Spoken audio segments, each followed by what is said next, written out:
Hello, everybody. So for this video, what we're going to look at is Richard Nixon and the Vietnam War and his relationship with that conflict, and the anti-war movement um, that, of course, already existed by that point. So to start off, we'll look at how Nixon was elected in 1968. Now, just a brief recap.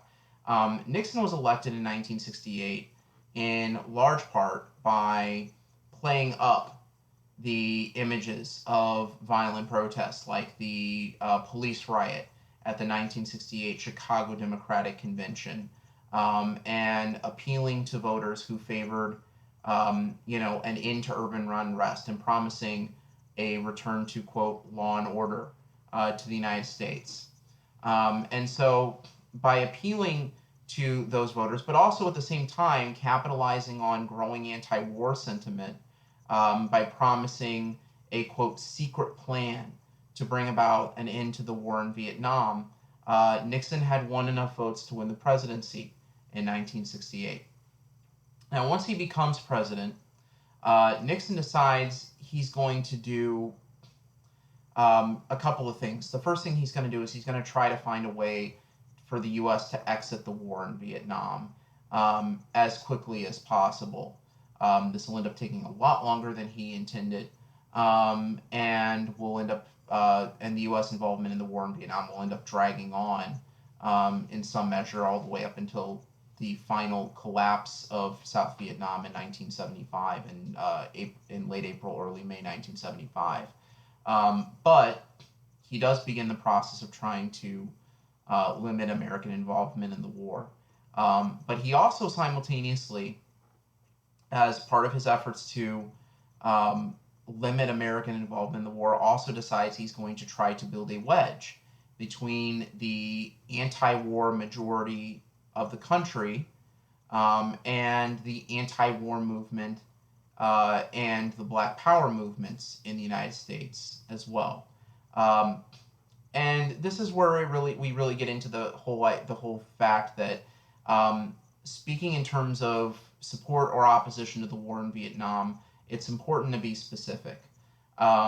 Basically, by 1968, by early 1969, by the time Nixon becomes president, most Americans oppose the war in Vietnam in some capacity. Um, the issue where you get division is what specifically how that opposition manifests itself. Some Americans by early 1969, by the time Nixon becomes president, think that the American war effort has been badly managed and think that the U.S. should actually prosecute the war against the North Vietnamese much more aggressively. This group comprises a sizable component of Nixon's voting coalition, those who want to prosecute the war more aggressively, and the so-called hawks in the United States. Then there are those who want the United States to keep fighting as a means of securing a withdrawal from the conflict. That'll allow the U.S. to withdraw, but still, have a face-saving exit from the conflict. The so-called idea of peace with honor that Nixon routinely speaks of. And then there are those who just want the U.S. to withdraw unilaterally. They just want the war to end. They want American troops to go home, and they don't really care where the chips fall. And within that group, a smaller number of those who actively support and are cheering for the victory of the Viet Cong and the North Vietnamese in the conflict. Although I would again like to stress that that group, those who actually, um, you know, actively root for against the U.S. in the war, are a decided minority within the anti-war movement. Um, but that small minority becomes the obsession and laser-like focus of the Nixon administration. And so you end up getting throughout the Nixon era, um, during the Nixon period of the Vietnam War, this very interesting dynamic, wherein a majority of Americans increasingly oppose the war, want the U.S. to withdraw from the war, and want the war to come to an end in some way. Um, but many of those people come to view certain very vocal elements of the anti-war movement as fundamental threats to the American way of life, and so you get this sort of anti-war movement that occurs during the Nixon era, where people are still, wanting the U.S. to withdraw from the war. They're still wanting the war to end, but they're so antagonized and kind of riled up by the anti-war movement, and what it represents to them, or what they perceive it as representing. That in many cases, they support Nixon even when he expands parts of the war, as he does in 1970. So it's a very interesting dynamic.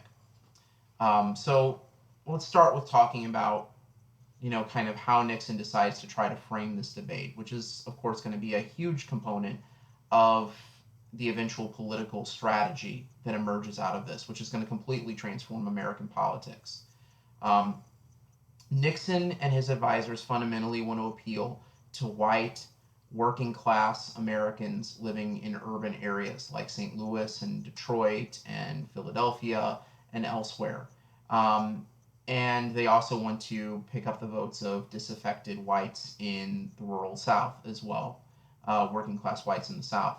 And so over time, this will lead to the development of something known as the Southern Strategy, which involves this um, kind of amping up of, uh, you know, anger and frustration at the civil rights movement and the anti-war movement, particularly civil rights, but also the anti-war movement, and societal changes that come about as a result of, new views on sexuality and marriage and intimacy and what have you. And so there's this emphasis on cultural issues, building a cultural wedge between working class white Americans and college educated Americans and older Americans and young Americans, white and black Americans, etc., that becomes a central component of the Nixon strategy throughout his presidency, and which would eventually bear fruit for him in the 1972 election, which he would end up winning in one of the largest landslides in American political history. So, how does Nixon plan to do this? How does he plan to build this wedge between the anti-war movement and you know the and much of them and working class Americans who, again, it's worth remembering, are disproportionately affected by the war in Vietnam? How does he plan to build this wedge between the anti-war movement and a country where a majority of people have become anti-war themselves in some manner? The way that he does this is by framing this in cultural terms. He makes repeated reference to what he calls the silent majority in the United States. And he portrays the anti-war movement as dangerous, as radical, as subversive. He portrays many anti-war activists as actively rooting against American soldiers or betraying them in some way, shape, or form. The famous image, the so-called spitting image, the image of anti-war demonstrators spitting on American soldiers, which is, of course, a complete myth. There's elements of truth to it, but the myth, but the image, but that idea itself is complete mythology. Certainly, there were some veterans who were spoken to horribly when they returned back from the war in Vietnam. And there definitely were anti-war activists who did things that definitely did not help their cause, and definitely alienated a lot of people who might otherwise would have supported them. Jane Fonda's trip to Hanoi in 1972 comes immediately to mind as an example. But Nixon took these isolated incidents and he really exaggerated them and used them to paint a broad blanket for the entire anti-war movement. Part of his efforts at doing so involved a massive expansion of the FBI's and local law enforcement agencies' program. Basically, since the Eisenhower administration, the FBI and many police departments around the country had sought to undermine the civil rights and anti-war movements by putting in place infiltrators, undercover operatives within the movements who would try to goad leaders in those movements into taking violent, um, radical actions that would then discredit those movements in the minds of the broad public. Um, and Nixon dramatically steps up this program, which also involves extensive and oftentimes illegal wiretapping of individuals throughout this time period of his presidency, as part of a general effort to make the anti-war movement look to paint it and the Black Power movement in as unfavorable light as possible. Occasionally, these actions result in what many today can regard as assassinations, such as the 1969 police raid in Chicago that kills Black Panther Fred Hampton, whose apartment was raided at 3 a.m. in the morning, and who was found shot point blank in the head twice in his bed. And the report said that he resisted arrest. So you get instances like that. But there is this general concerted effort to try to portray the anti-war movement as radical and wildly out of step with America. Sometimes the movement itself helps provide this this perception. As the war, as American involvement in the war continues, and the war seems to go on unabated. Some members of the anti-war movement become more militant and radicalized, and you end up getting factions of groups like SDS breaking off and forming what can best be described as terrorist groups like the Weather Underground during this time period, which plotted a series of bombings throughout the United States in the early 1970s as part of an effort to stoke a general revolution in the United States. So again, you do have efforts to substantially undermine civil liberties of Americans participating in civil discourse and trying to undermine the anti-war movement, often in stark generational terms. But you also have, at the same time, individual elements of the movement that sometimes themselves fuel that perception on their own, without any help from Nixon or the FBI. So that's an important part of that. Now, as far as pursuing this, kind of strategy, Nixon really regards Vietnam as a mistake. He never publicly says as much, but it's very clear that Nixon considered Vietnam to be an inconvenient nuisance that had been handed to him by his predecessor, Lyndon Johnson. Like many people who were thinking of American foreign policy in realistic terms at the time period, such as his national security advisor, Henry Kissinger, Nixon recognized that Vietnam was not central to America's Cold War strategy, and he generally considered it to be a distraction from his wider goal of pursuing de-escalation or détente with the Soviet Union and with China, by basically playing those two countries off against one another, which is something that many American geopolitical strategists like George F. Kennan had actually been advocating since the early 1960s. But nonetheless, so that was his larger focus, was pursuing that strategy with the Soviet Union, pursuing a de-escalation with the Soviet Union and with China. But he also felt that Vietnam was an issue on which was staked American prestige. He didn't want the U.S. to leave Vietnam in a manner that would, you know, make the country look bad. And so, to that end, Nixon um, decides to pursue two decidedly contradictory strategies regarding the war in Vietnam.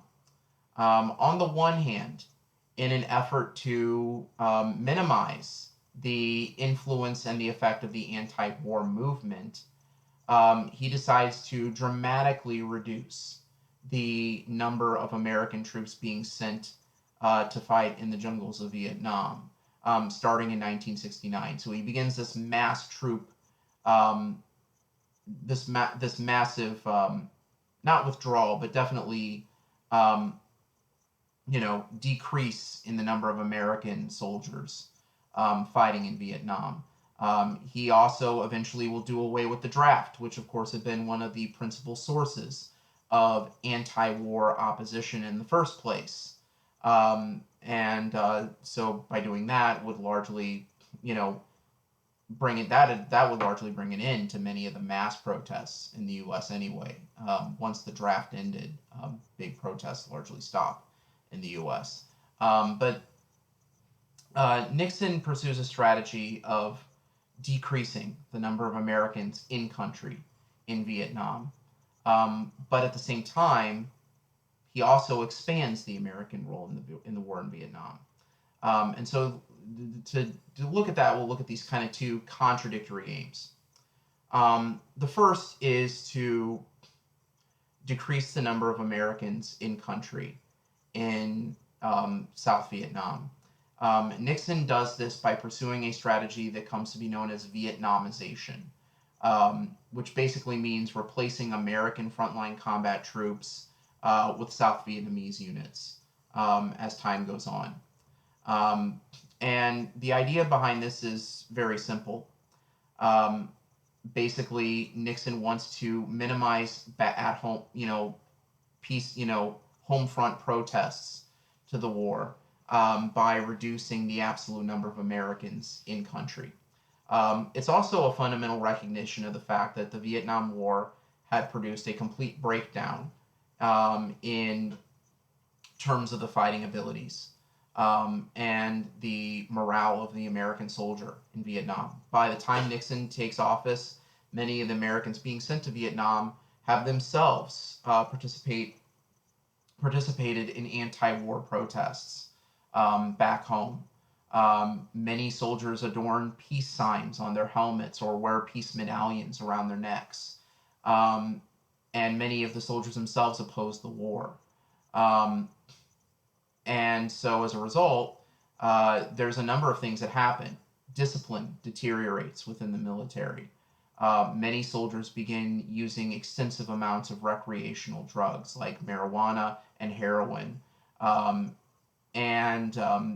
Drug abuse becomes a major problem within the military.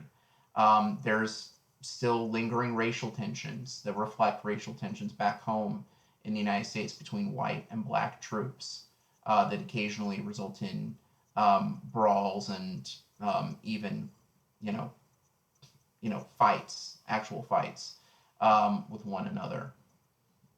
And then there's another element of the breakdown of discipline within the military: fraggings. By the time Nixon becomes president, most American troops in Vietnam know that the end goal for the U.S. at this point is largely to bring the war to an end, to withdraw American troops and to have a face-saving exit from the conflict. And so many of the American soldiers sent to Vietnam after 1968, they don't want to participate in frontline attacks or, go on dangerous patrols looking for Viet Cong or other forces. And so when they get overeager officers or NCOs that try to send them on these missions that could potentially kill them, some American soldiers respond by these fraggings, comes from the use of fragmentation grenades, the intentional killing or wounding or killing of officers on the front lines, and the numbers of fraggings on the front line increase substantially once it becomes clear that the end goal of the United States is to withdraw from Vietnam. So Vietnamization is an attempt to address those issues, to address the issue of decreasing morale and the collapse of discipline within the American military, as well as to quell peacetime protests, our home front protests against the war, by reducing the sheer number of American troops in country by a substantial amount. This takes time. At the time that Nixon became president, there were around 540,000 Americans stationed in Vietnam. But within a year, that number had been reduced to around 140,000. And by late 1972, that number would be reduced to less than 10,000 frontline soldiers in South Vietnam. So the number of American soldiers did steadily decrease. This was something that anti-war activists, such as and some politicians who criticize this as a, very sort of transparent effort on Nixon's part to continue the war without, you know, changing, without actually, completely withdrawing while still reducing American casualties. One American political opponent of Nixon's, South Dakota Senator George McGovern, who eventually became the Democratic nominee in 1972, he referred to the policy of Vietnamization as merely changing the color of the corpses, which is in many ways accurate. So there's Vietnamization, which is designed to reduce the absolute number of American troops in country, and to, by doing so, eliminate one of the principal sources of at-home protests. The other thing that he does, though, is he also simultaneously and somewhat contradictory expands the war. One of the first things that Nixon does when he becomes president is he orders a massive secret bombing campaign in Vietnam's neighbor, Cambodia, which is where much of the Ho Chi Minh Trail was located, into South Vietnam. And so he orders this massive secret bombing campaign in Cambodia that'll end up causing large numbers of civilian casualties. The following year, Nixon expands the secret bombing campaign by sending a combined American and South Vietnamese army into Cambodia itself as an invasion to try to wipe out targets along the Ho Chi Minh Trail. When word of this American invasion of Cambodia, American and South Vietnamese invasion of Cambodia, reaches the United States, a new wave of protests erupt in the United States. And those protests turn deadly.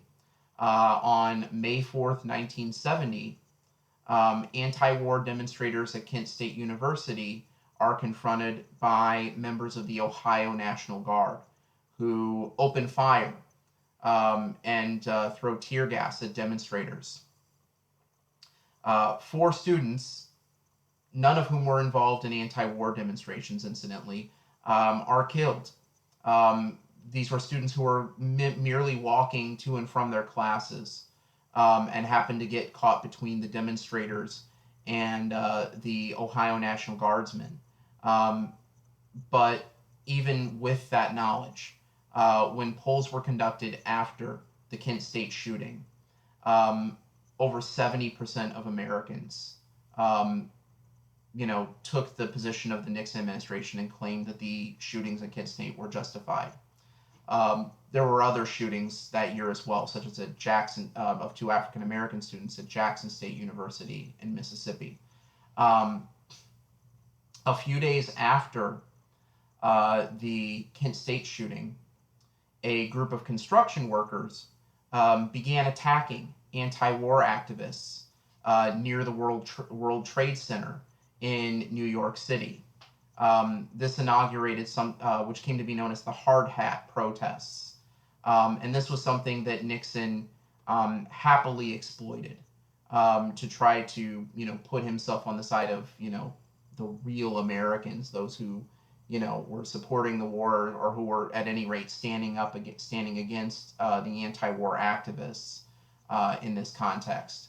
And again, a reflection of Nixon's ability to, you know, tap into the anger that many felt at elements of the anti-war movement, even as many of those people themselves who increasingly viewed the anti-war movement with disgust had themselves become disgusted with the war in Vietnam. Again, it's very confusing time in American history.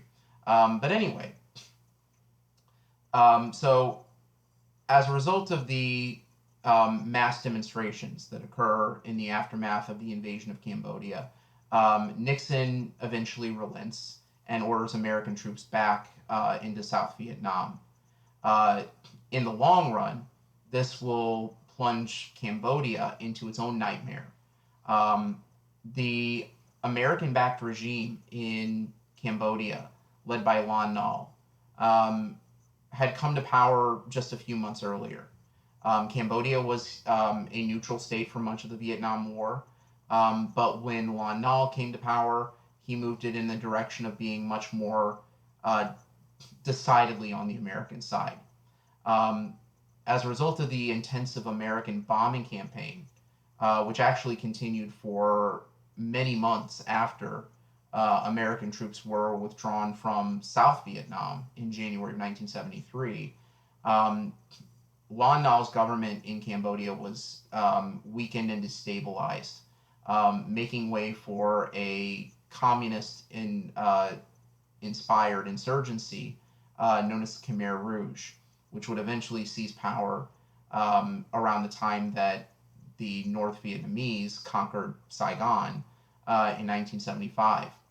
The Khmer Rouge would then eventually plunge Cambodia into a brutal 4-year long period of ethnic cleansing and violence that would eventually claim the lives of more than 2.5 million people. This out of a population of 9 million, generally considered to be one of the worst episodes of ethnic cleansing since the end of the Second World War.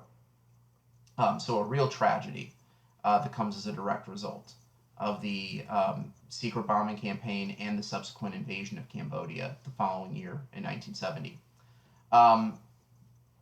But after Nixon withdraws American troops from Cambodia in the face of mass at-home protests, he continues the war, although the number of American troops fighting decreases rapidly between 1970 and 1972. In 1971, new protests emerge, this time led by veterans of the war themselves, who form a group that protests the war and which holds hearings on Capitol Hill about the war and its effect on veterans, including bringing up some of the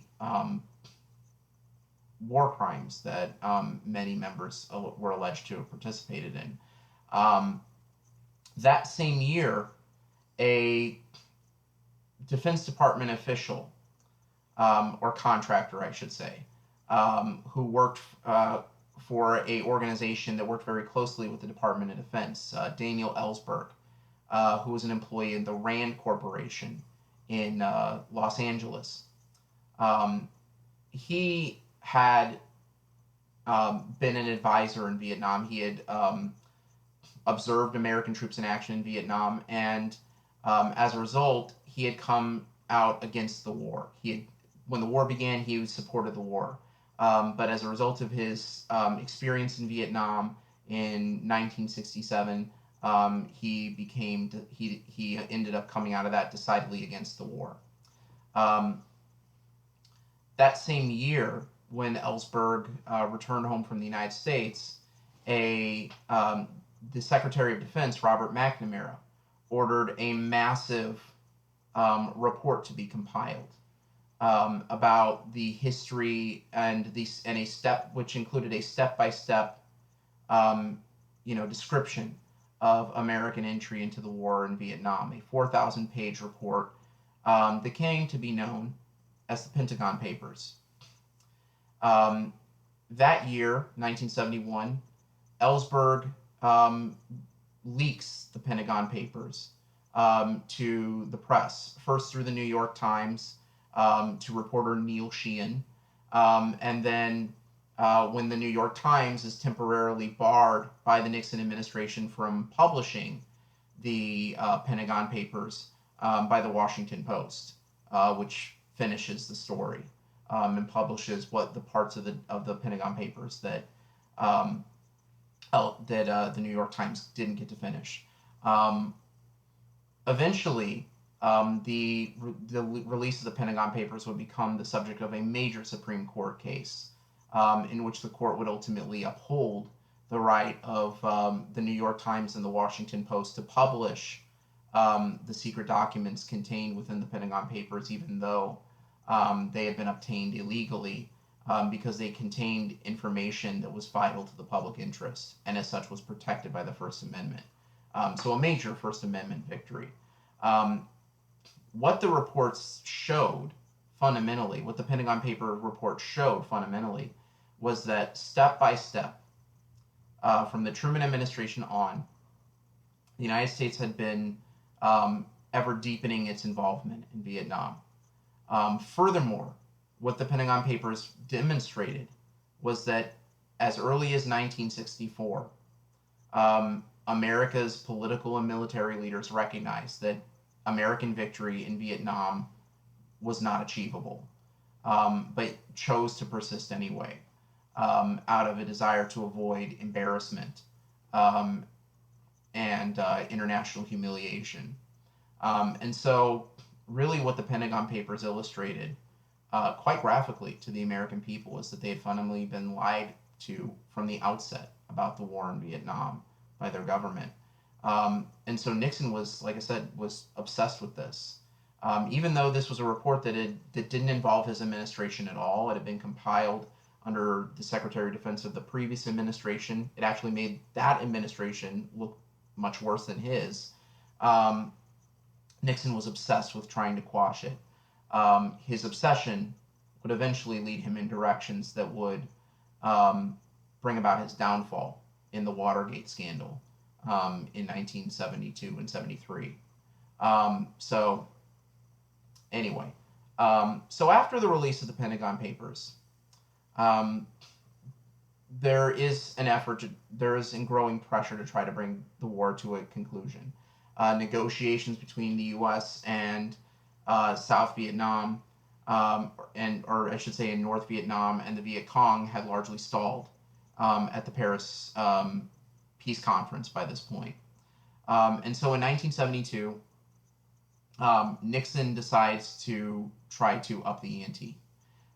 When the North Vietnamese launch a massive offensive in the spring of 1972, which comes to be known as the Easter Offensive, Nixon responds to this by authorizing a massive, unrestricted bombing campaign of targets in both North and South Vietnam, Operations Linebacker 1 and Linebacker 2.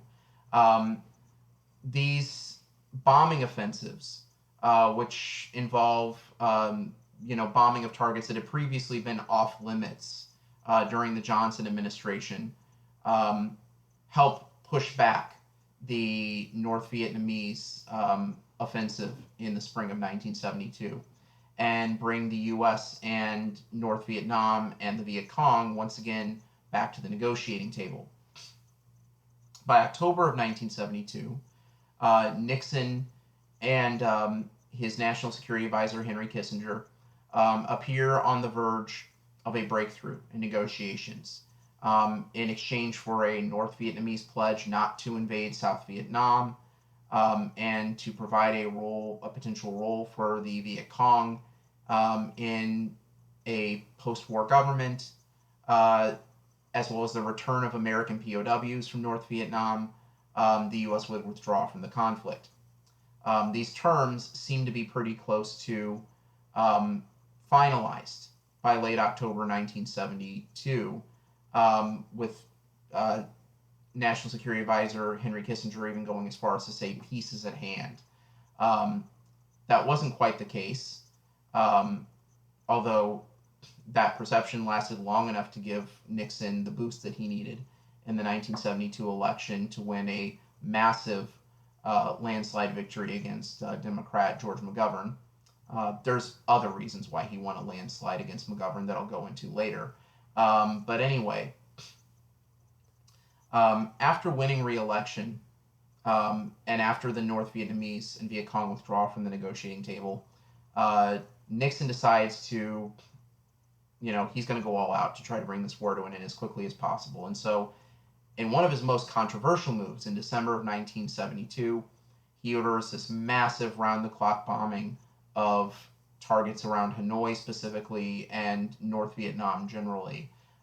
They're known because of this as the Christmas bombings because of when they occurred in December of 1972. Um, Ultimately, thousands of people, thousands of civilians are killed as a result of these raids, which removed most restrictions from the bombing campaign. But they do work, at least to an extent.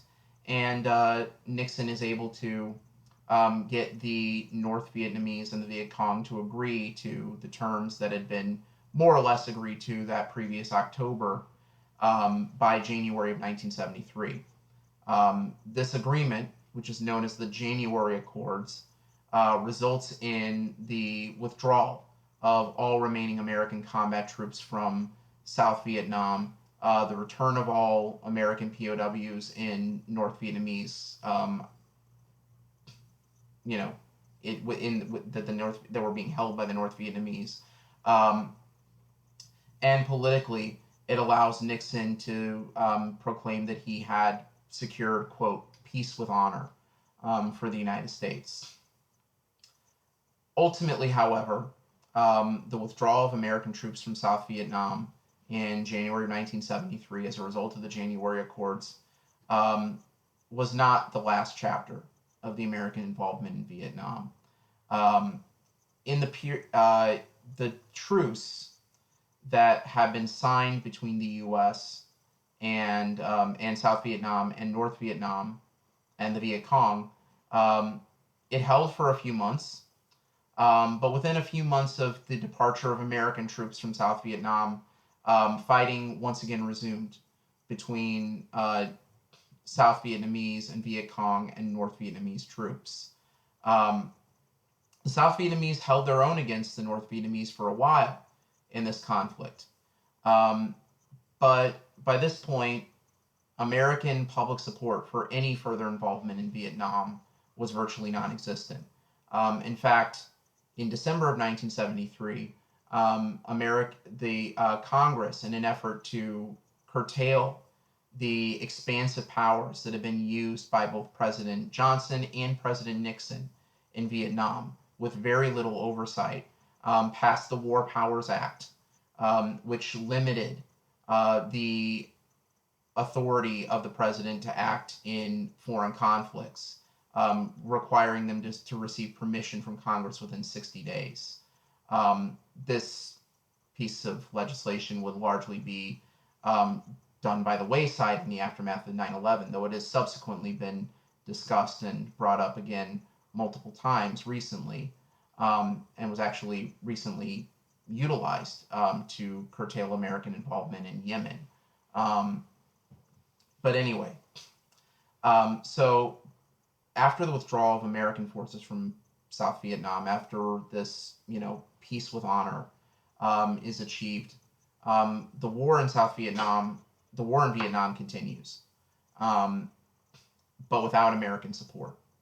And as American support dwindles, the ability of the South Vietnamese to hold their own against the North Vietnamese gradually dissipates.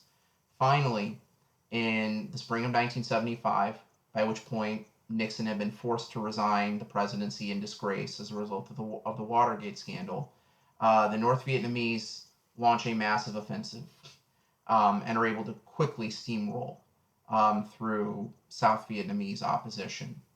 And it's at this final moment when we see the final tragic images of the American war in Vietnam.